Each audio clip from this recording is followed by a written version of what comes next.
Kalau Nabi Allah Musa berjalan di belakang sedangkan di perempuan di depan, nanti akan melihat lenggak-lenggok perempuan yang belum halal baginya.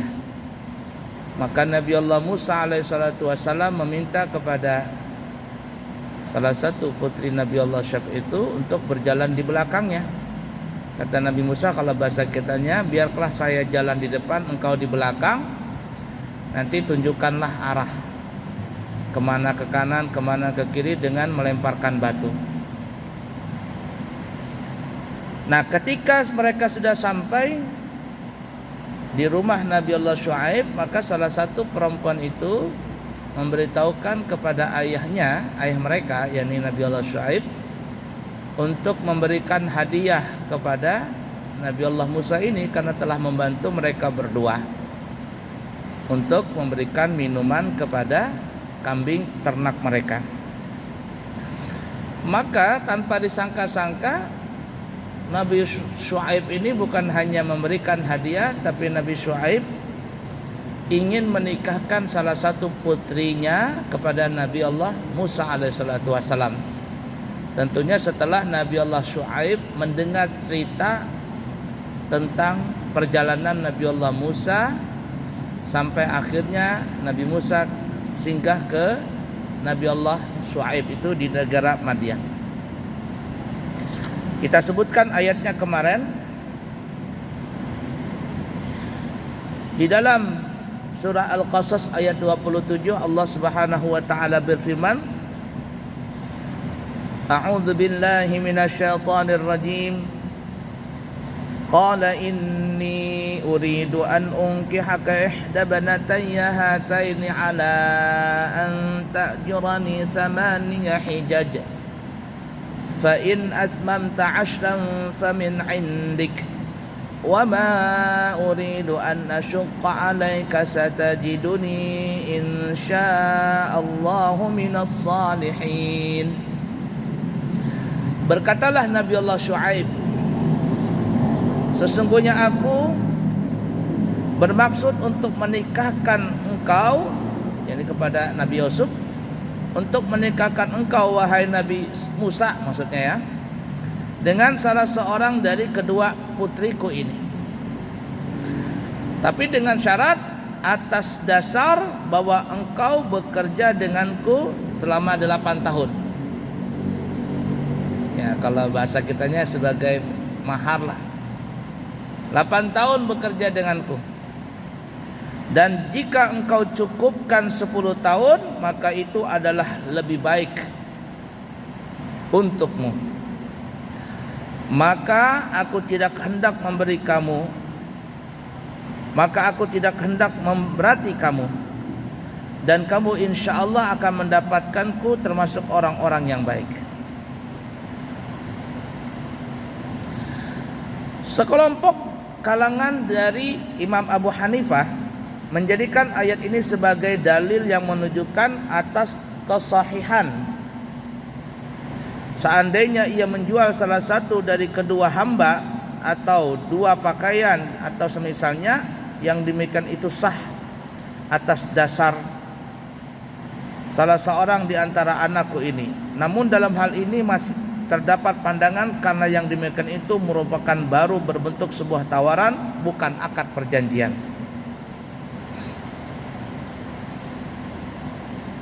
Adapun para pengikut Imam Ahmad mengambil ayat ini atas sebagai dalil yang menunjukkan kebolehan memberi upah kepada pekerja dengan makanan atau pakaian menurut adat yang berlaku. Mereka memperkuat pendapat itu dengan hadis yang diriwayatkan oleh Imam Ibnu Majah dalam kitabnya Sunan Ibnu Majah. Membayar upah pekerja dengan makanan. Nah, jadi ada di situ dalilnya memberikan upah pekerja dengan makanan.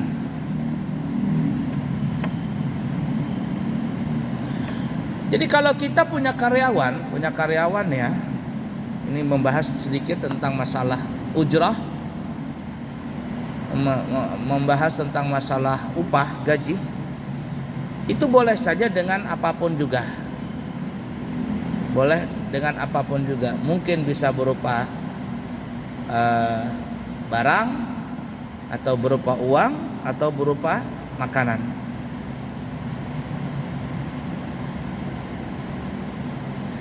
Atau berupa pakaian, ya, apa saja boleh itu dijadikan sebagai ujrah di dalam akad mengambil jasa orang tersebut.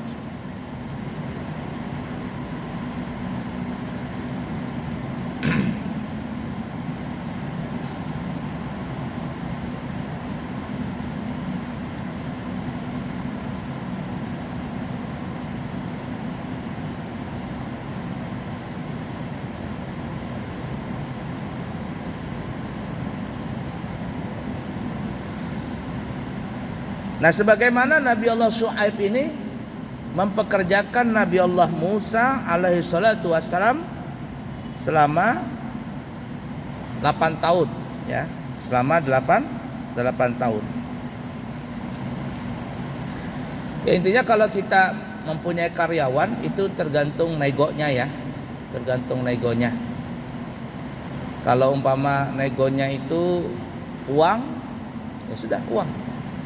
Kalau negonya makanan, bisa juga. Saya ada beberapa kali nonton film begitu, film zaman dulu atau apa gitu, ya. Ada orang mau kerja di restoran atau apa, katanya biar makan, gajinya cuma makan sehari itu bisa 2 kali, katanya nggak apa-apa. Maka yang bos restoran ini atau warung ini memberikan upah makan jatah sehari 2 kali.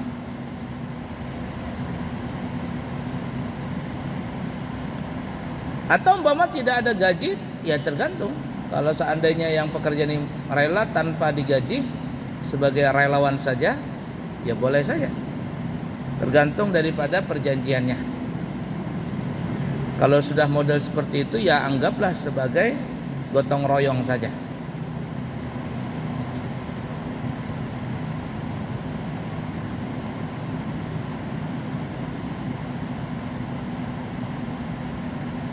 Itu dalil, ya, dalam dalil tentang kita mempekerjakan orang itu semestinya kita memberikan upah kepada mereka sesuai dengan perjanjian yang kita sepakati dengan para pekerja tersebut.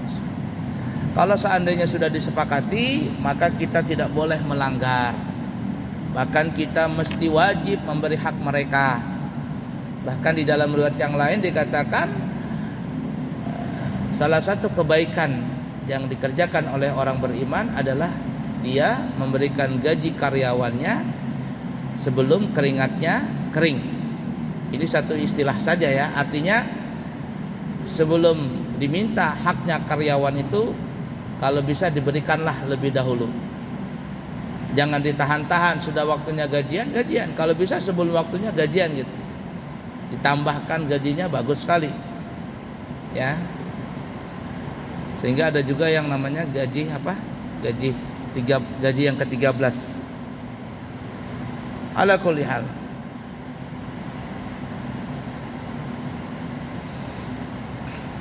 Kemudian selanjutnya dalam ayat 28 surah Al-Qasas, Allah Subhanahu wa taala menyebutkan, qala dzalika baini wa bainaka ayyamal ajalaini qadaitu fala udwana alayya wallahu ala ma naqulu wakil. Lalu Nabi Allah Musa berkata, itulah perjanjian antara aku denganmu. Mana saja dari kedua waktu yang ditentukan itu aku sempurnakan, maka tidak ada tuntutan tambahan dari diriku lagi. Dan Allah adalah saksi atas apa yang kita ucapkan. Jadi Nabi Musa ringkas kata berdiam di situ, ngikut menjadi karyawan daripada Nabi Allah Syuaib. Dan salah satu pekerjaan Nabi Allah Musa adalah menggembala kambing. Bahkan dikatakan dalam riwayat semua para nabi dan rasul, dari Nabi Allah Adam alaihi salatu wasalam sampai ke Nabi kita Muhammad sallallahu alaihi wasallam, Semua para nabi dan rasul itu mereka adalah pengembala. Mereka pengembala. Tidak ada yang tidak pernah pengembala. Mereka pengembala. Ada para ulama mengatakan atau bertanyalah, kenapa sih Allah Subhanahu wa taala menjadikan para nabi dan rasul itu pernah mengembala? Pernah mengembala. Nah, ada ulama yang menjawab, hikmah daripada itu adalah karena Allah Subhanahu wa taala ingin melatih mental para nabi dan rasul itu. Ingin melatih mental mereka. Sebelum mereka menghadapi umat yang begitu bermacam-macam watak, kelakuan dan sifat mereka, maka Allah sudah membimbing para nabi dan rasul itu, membimbing mereka dengan mengajarkan ilmu hikmah dari cara mengembala. Karena binatang memang susah untuk digembala. Dan ada yang mengatakan dari binatang ternak yang paling susah digembala itu adalah kambing. Jadi kambing ini paling mucil. Kata orang-orang sih ya yang pengembala kambing, kalau disuruh duluan jalan dia akan mencong ke kanan atau ke kiri. Kalau kita yang duluan jalan, mereka di belakang, mereka tidak mau ikut. Agak ribet kambing itu. Dilepas dia liar. Nah, para nabi hampir rata-rata mereka memelihara kambing. Artinya mereka dilatih sama Allah Ta'ala. Bahasa kitanya ya, para nabi dan rasul, nanti umat yang kau hadapi, mereka itu wataknya seperti binatang, wataknya seperti kambing-kambing ini. Ada yang mucil, ada yang nurut, ada yang macam-macam. Nah, karena para nabi itu sudah terbiasa dengan memelihara kambing tadi, mereka punya mental sudah baja. Ketika menghadapi kepada umat yang bermacam-macam wataknya, mereka sudah kuat, tidak cengeng, tidak ngambekan. Kenapa? Karena sudah terbiasa dengan memelihara kambing. La ilaha illallah. Kita lanjutkan. Baik, dalam tafsirannya ya, Allah Subhanahu wa taala menceritakan bahwa Nabi Musa berkata kepada calon mertuanya, itu Nabi Allah Syuaib, perkaranya terserah menurut yang engkau katakan saja. Mana di antara kedua putrimu itu yang engkau tetapkan, maka aku tidak akan menolaknya. Dan terhadap pembicaraan kita, Allah Maha mendengar lagi menyaksikan dan menjadi pelindung bagi kita. Lalu Nabi Allah Musa menyelesaikan yang paling sempurna di antara dua alternatif tersebut, yaitu 10 tahun. Jadi itu yang dimaksudkan dalam ayat tadi, qala dzalika baini wa bainak. Kita sudah ada perjanjian. Jadi Nabi Musa mengatakan, baik ya wahai Nabi Allah Syuaib, kita ada perjanjian. Artinya kalau saya bisa menyelesaikan menjadi pegawai dengan engkau wahai Nabi Syuaib, di antara dua pilihan 8 atau 10 tahun, dan ternyata Nabi Allah Musa mengambil 10 tahun, maka aku siap untuk menikahi salah satu putrimu. Dan putri ini Nabi Musa tidak memilih.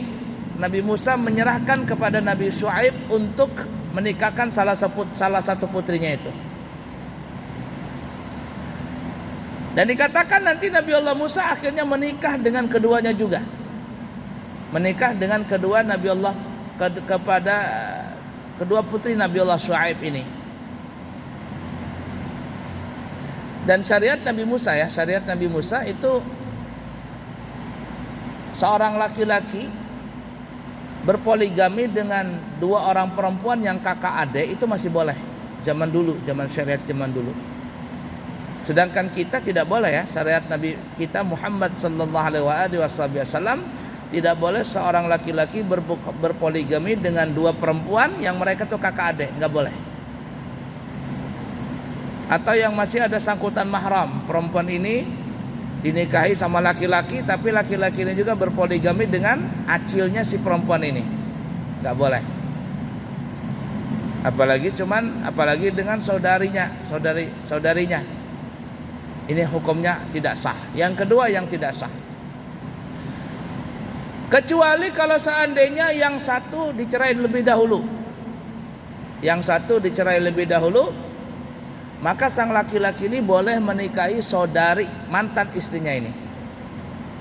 Itu boleh. Atau sudah meninggal dunia, istri pertama meninggal dunia, kemudian suami ini menikahi saudarinya istrinya nih, saudarinya yang sudah meninggal dunia. Dan kebanyakan orang seperti itu, orang Banjar kebanyakan seperti itu. Istilah orang Banjar apa namanya itu? Turun ranjang atau naik ranjang itu istilahnya itu. Ya, nanti mertuanya datang, bilang sama mantunya, "Nak," katanya, "kamu kan punya anak dan anakmu itu adalah cucuku juga. Istrimu kan sudah meninggal. Daripada kamu mencari istri yang lain dan yang belum tentu istrimu itu baik dengan anak-anakmu, lebih baik kamu nikahin saja adik istrimu itu. Adik istrimu itu, ada itu. Kenapa? Karena adik istrimu itu sudah dekat dengan anak-anakmu. Jadi ngapain lagi cari yang lain?" Biasanya seperti itu sering terjadi. Maka ini nggak apa-apa. Kenapa? Karena yang satu istri pertama sudah meninggal dunia, atau istri pertama sudah dicerai, nggak ada masalah. Tapi kalau istri pertama masih hidup, kemudian sang suami ini menikahi saudari sang perempuan ini, maka pernikahan yang kedua itu tidak sah. Kalau tidak sah lalu dia melakukan hubungan itu disebut hubungan zina. Na'udzubillahi min dzalik. Nasallallahu salamu wal afiyah. Baik, kita lanjutkan. Al-Imam Bukhari meriwayatkan, Muhammad bin Abdul Rahim memberitahu kami, Sa'id bin Zubair memberitahu kami, Marwan bin Syuja' memberitahu kami dari Salim Al-Aftas dari Sa'id bin Zubair, ia berkata bahwa ada seorang Yahudi dari penduduk Hirah bertanya kepadaku, manakah antara dua ketentuan jangka waktu yang dipenuhi oleh Nabi Musa? Lalu ku jawab, aku tidak mengetahuinya, sehingga ku tanyakan terlebih dahulu kepada ahli agama dari bangsa Arab. Kemudian aku menanyakan hal itu kepada Ibnu Abbas. Lalu Ibnu Abbas mengatakan bahwa Nabi Musa memenuhi batas waktu yang terbanyak dan yang paling bagus.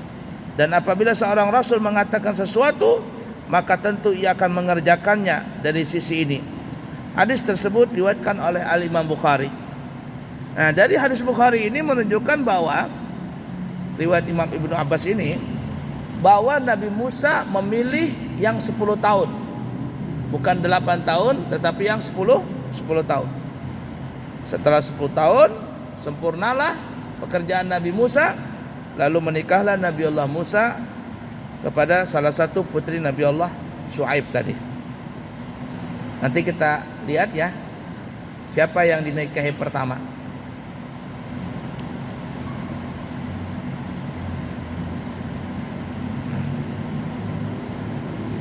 Dan Nasa'i juga meriwayatkan sebagaimana yang akan kami kemukakan lebih lanjut melalui jalan Al-Qasim bin Abi Ayyub dari Sa'id bin Jubair.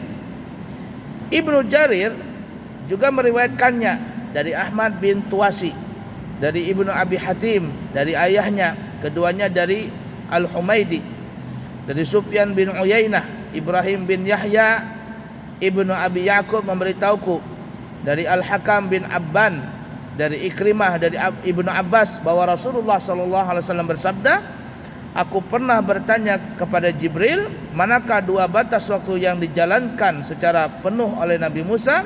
Lalu Jibril alaihissalam menjawab, yang paling lengkap dan yang paling sempurna. Ibrahim merupakan orang yang tidak dikenal kecuali dalam hadis ini. Artinya dalam hadis ini diterangkan bahwa Nabi Musa memilih yang 10 tahun, bukan yang 8 tahun. Al-Bazzar juga meriwayatkannya dari Ahmad bin Abban, dari Ahmad bin Abban Al-Qirasi, dari Sufyan bin Uyainah, dari Ibrahim bin Ayan, dari Al-Hakam Ibnu Habban, dari Ikrimah, dari Ibnu Abbas, dari Nabi kita Muhammad sallallahu alaihi wasallam. Dan hadis tersebut juga diriwayatkan Sunit bin Hajjaj, Sunit dari Hajjaj, dari Ibnu Juraij, dari Mujahid sebagai hadis mursal bahwa Rasulullah SAW pernah menyatakan hal tersebut kepada Jibril. Kemudian Jibril menanyakan kepada Israfil dan Israfil menanyakan kepada Rabb Azza wa Jalla. Lalu Allah berfirman, yang paling baik dan yang paling sempurna di antara dua alternatif yang ditawarkan itu, yaitu yang 10 tahun bukan 8 tahun. Hadis yang senada juga diriwayatkan oleh Ibnu Abi Hatim dari hadis Yusuf bin Saraj sebagai hadis mursal. Ibnu Jari juga meriwayatkannya melalui jalan Muhammad bin Ka'ab bahwa Rasulullah SAW pernah ditanya, manakah dua ketentuan jangka waktu yang dipenuhi oleh Nabi Musa? Maka beliau menjawab, yang paling lengkap adalah yang paling sempurna. Al-Bazzar bin Ibnu Abi Hatim juga meriwayatkan dari Uwais bin Abi Imran Al-Juni. Dia adalah seorang yang lemah dari ayahnya, dari Abdullah bin Samit, dari Abu Dzar, bahwa Rasulullah SAW pernah ditanya, manakah dua ketentuan jangka waktu yang dipenuhi Nabi Musa? Maka Nabi kita menjawab yang paling sempurna dan yang paling baik. Sabda beliau selanjutnya, jika engkau ditanya siapakah di antara kedua wanita yang ditanyakan dinikahinya, maka jawabannya yang dinikahi Nabi Musa adalah yang paling muda.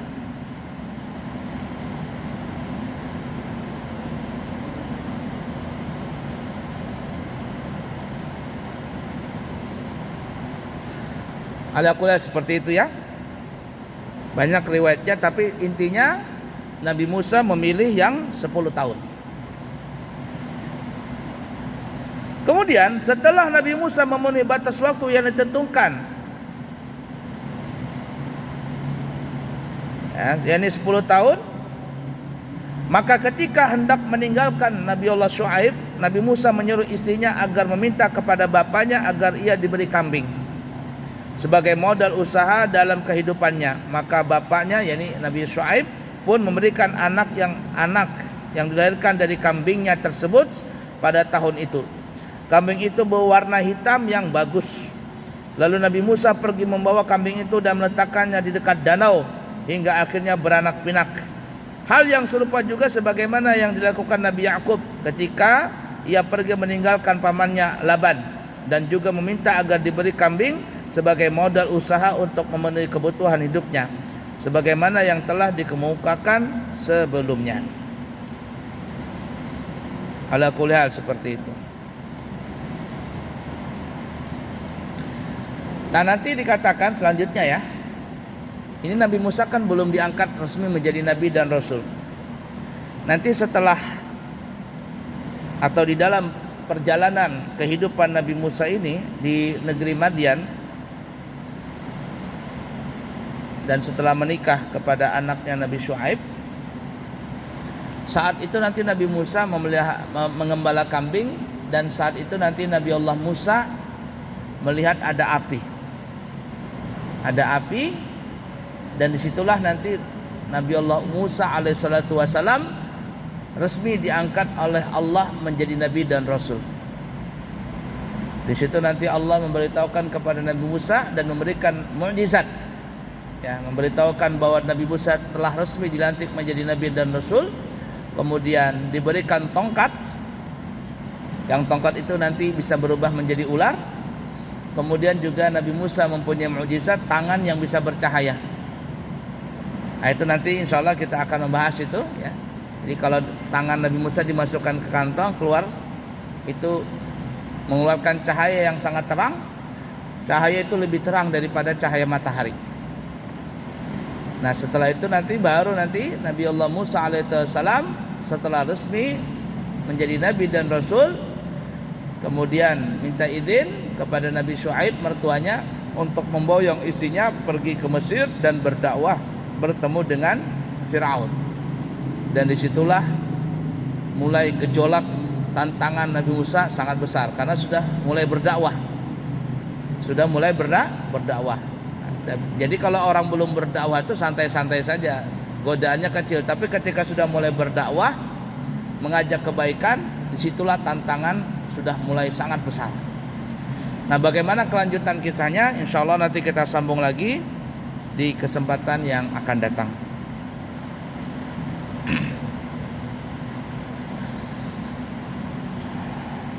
Di tahun ajaran 2023 ini kami di pesantren Al-Islami Nur Anwar, pesantren kesetaraan yang memiliki izin resmi tingkat ula ustaz dan ulia SD, SMP dan SMA, menerima santri baru. Siapa tahu ada yang kepingin anak, cucu, keponakan dan seterusnya ingin sekolah di pesantren kami, baik putra dan putri, maka kami siap untuk menerima santri baru. Kemudian juga kami beritahukan kepada para jamaah, insya Allah nanti kami akan membawa jamaah umrah setelah musim haji, yakni dimulai bulan Agustus. Siapa tahu Agustus, September dan seterusnya ya, insya Allah. Siapa tahu ada yang ingin berumrah bersama kami, maka kami buka harga dengan 9 hari umrah, yaitu dengan harga 29 juta rupiah selama 9 hari pesawatnya Lion Air, dan itu 29 juta sudah includes tiket pesawat dari Balikpapan. Atau yang 12 hari itu harganya 32 juta juga includes dari Balikpapan. Nah, siapa tahu ada yang berminat, maka kami siap untuk membantu niat para jamaah semuanya agar bisa berziarah, berumrah ke Mekah dan berziarah ke makam Rasulullah sallallahu alaihi wasallam. Baik, kiranya cukup sekian dulu, semoga ada manfaatnya. Subhanakallahumma wa bihamdika asyhadu an la ilaha illa anta astaghfiruka wa atubu ilaik wa akhiru kalam. Wassalamualaikum warahmatullahi wabarakatuh.